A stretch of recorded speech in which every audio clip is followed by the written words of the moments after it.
Good day everyone. Welcome to another video lesson.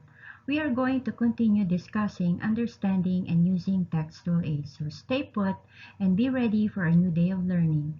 Be sure that you already accessed and completed out previous activities before you begin taking this lesson.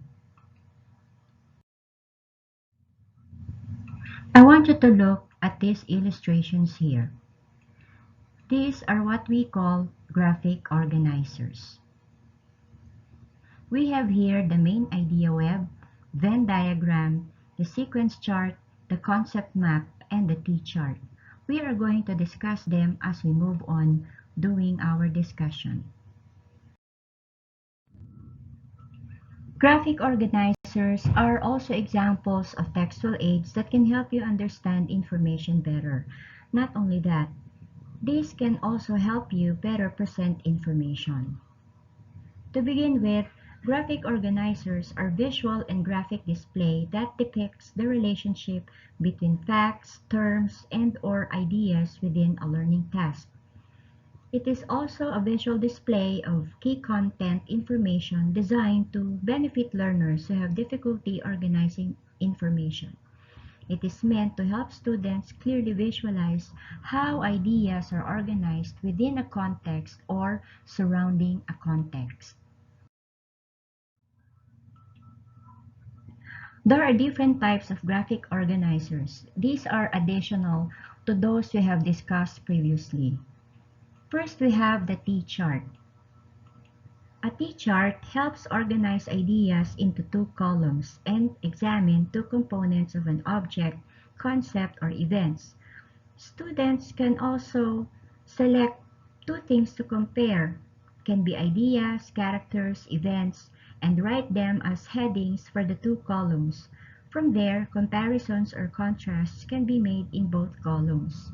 For instance, T-charts can be used in any content area to examine the pros and the cons of something, advantages and disadvantages, or facts and opinions. You can also use this in your different subject areas like in science, in Araling Panlipunan, and so on.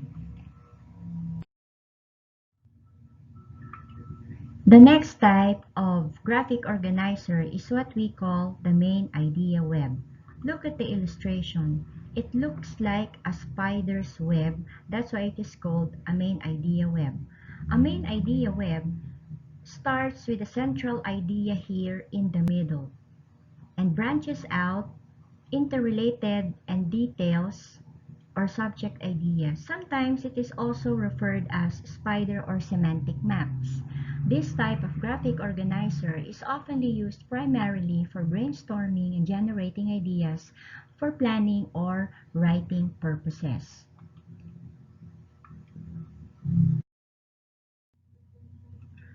Another graphic organizer that you can use to show comparison and contrast is a Venn diagram. I'm pretty sure that most of you are familiar with the use of this. Now, what is a Venn diagram? A Venn diagram is used to compare and contrast two or more groups of things by visually displaying their similarities and differences in two or more circles that overlap. Similarities between topics is presented where a circle from one category overlaps with a circle from another category. So look at this. So they overlap because they show similarities. Features that do not fit in both categories are placed where the two circles do not overlap. Venn diagram can serve to increase understanding of a relationship between two or more concepts. Next one is what we call the sequence chart. A sequence chart or a flow diagram presents a series of steps or events in order. Many learners need a visual aid to help clarify a sequence of events in a story or to come to conclusions about different cause and effect or problem and solution, relationships between multiple events in a text. A cycle diagram is a type of sequential chart that is used to represent a sequence of stages, tasks, or events in a circular flow. This kind of diagram accentuates the flow and interconnection between things rather than emphasizing the actual stages or steps. Students can use this type of organizer as a flow chart to organize thoughts as a pre-writing activity or as a part of a classroom activity that makes students responsible for a portion of a classroom assignment. Like for example, it is what we call a jigsaw technique.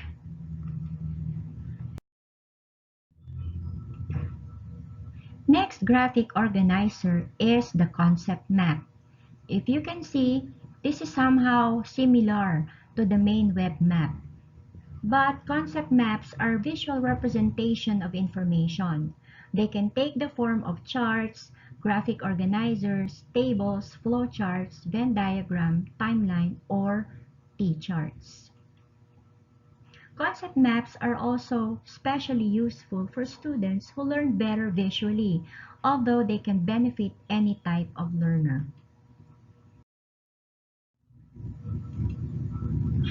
Now we have here is the cause and effect diagram.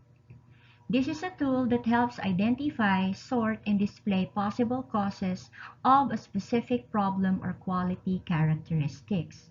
It graphically illustrates the relationship between a given outcome and all the factors that influence the outcome. Let us now practice what you learned by using one of the graphic organizers that we had discussed previously. Are you reading Greek mythology? You are going to watch the story and use a sequence chart to plot the events in chronological order. The story that you are about to watch is entitled The Legend of Medusa. Enjoy watching while learning. This is the graphic organizer that you are going to use. You can access this in our Google Classroom after watching the video clip. This is an example of a sequence chart in which you are going to write all the events that happened in the story in chronological sequence or in a logical order. You can add more boxes if you want. Don't forget to submit your work on time. I hope you will enjoy watching the short video clip, and after watching it, make sure to click the like button and the subscribe button. Do not also forget to write your name inside the comment box together with your section so that I can keep track of your progress.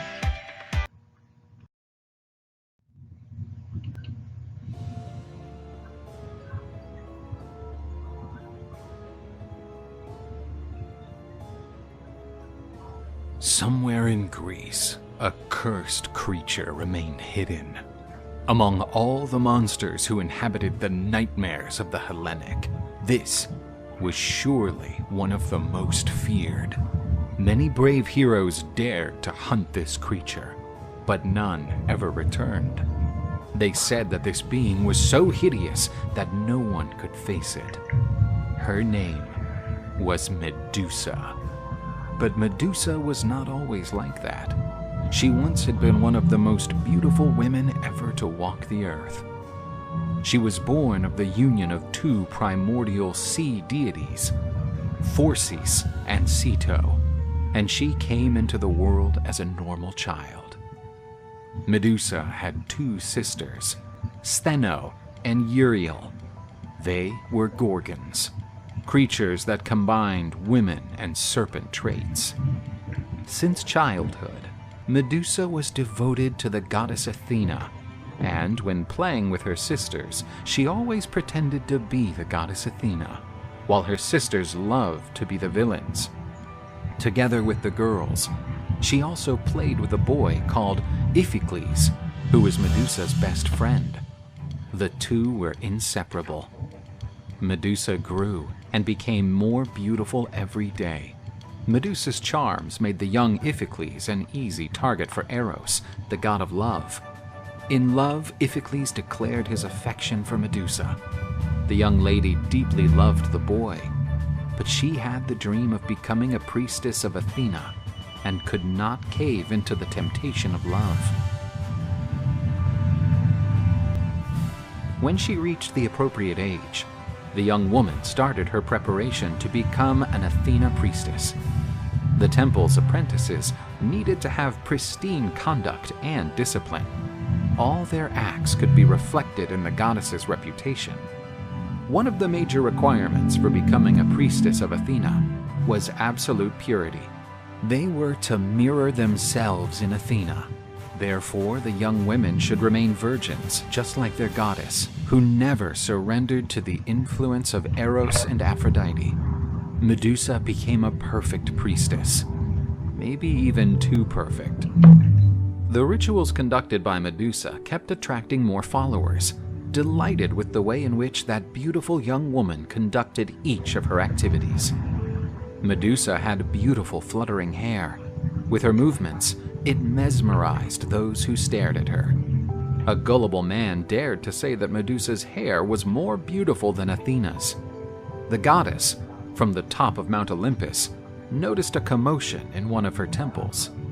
She realized that many were not there to worship her, but rather to see the charming priestess. Athena resisted the temptation to do anything against those who shifted their focus from her to Medusa.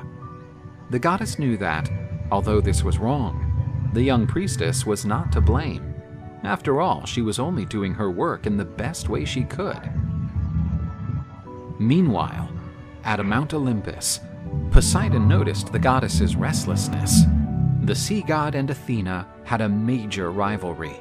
They disputed the right to be the city's patron god, which was the capital of the Attica region. The goddess was the winner of this dispute, and in honor of her new protective goddess, the city changed its name to Athens. Poseidon did not accept defeat well, so he was waiting for the right moment to take revenge on the goddess. The god noticed that Athena was focused on her most beautiful and gracious priestess.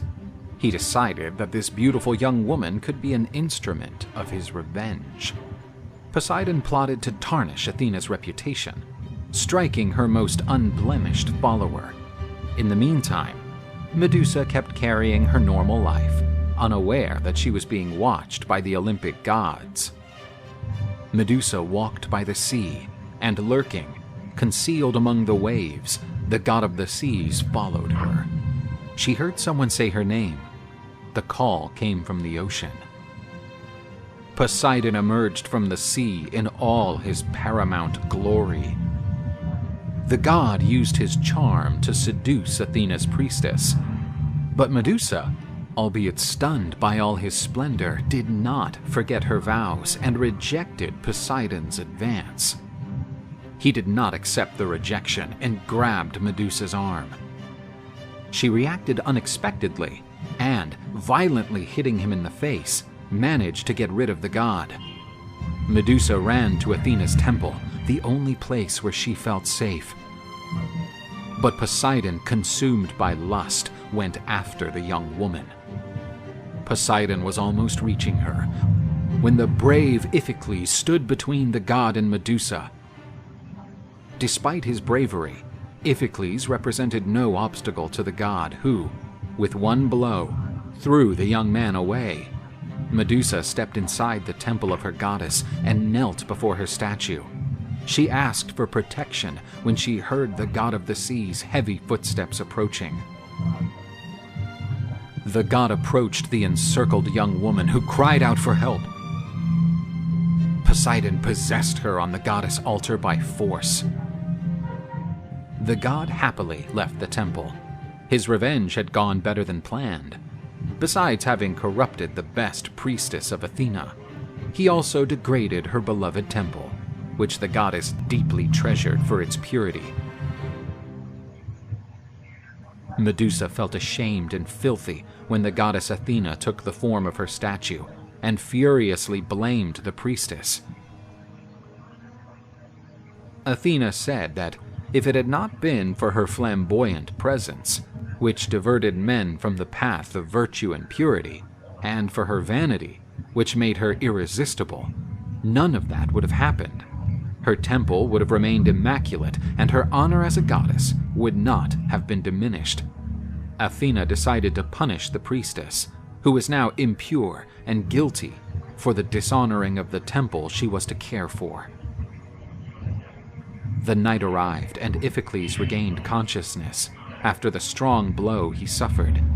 He then began to search for Medusa. He heard her cry in the temple of Athena.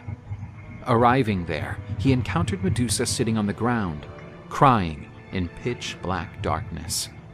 She asked him not to come near, because she did not want to be seen like that. Concerned, her friend nevertheless approached, offering words of comfort. But when he touched the young woman's shoulder, a serpent bit his hand. Medusa frighteningly turned, and the two youngsters looked at each other.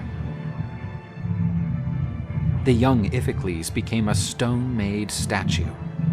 In despair, Medusa wept, embracing the statue of her best friend. Not to hurt anyone else, she ran away. But during her escape, she was sighted by some residents of the city.